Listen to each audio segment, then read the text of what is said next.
ပေါ်တာတော့အစုပ်တွေရှုပ်ပြီးလောကကြီးကိုစိတ်ကုန်နေပြီလားဒါဆိုရင်တော့ဒီဆရာကြီးကိုကြည့်လိုက်ပါသူကတော့ slop လို့ခေါ်တဲ့ကပအေးအေးဆုံးတော်ဝါဝေါ့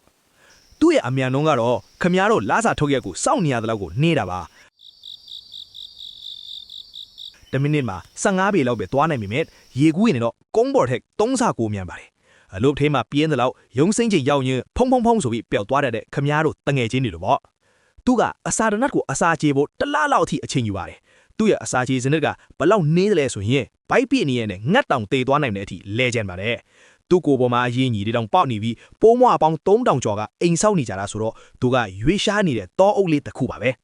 ထူးခြားချက်ကသူတို့ကတေတောင်တစ်ကွိုင်ပေါ်မှာပဲတွဲလောင်းကျန်ခဲ့တာပါသူတို့ရဲ့ကြွက်သားတွေကတွဲလောင်းခိုဖို့ပဲဒီဇိုင်းထုတ်ထားတာဆိုတော့တေမင်းတောင်တွဲလောင်းခိုပြီးအန်တိုးတဲ့ဆရာကြီးတွေပေါ့ကဲခမရတော့တငယ်ချင်းတွေထဲမှာတော့ဒီလိုအေးအေးဆေးလို့နဲ့သူတွေရှိရင်မန်ရှင်းခေါ်သွားအောင်နော်ဒါပေမဲ့တခုတော့တတိပေးလိုက်မယ်အလုတ်ရှင်ရှိတော့သွားပြီး slot လို့လုပ်လို့မရဘူးနော်လာစာက slot ထပ်ပိုနှေးသွားလိမ့်မယ်နော်အားလုံးပဲ bye bye နောက်မှတွေ့ကြမယ်နော်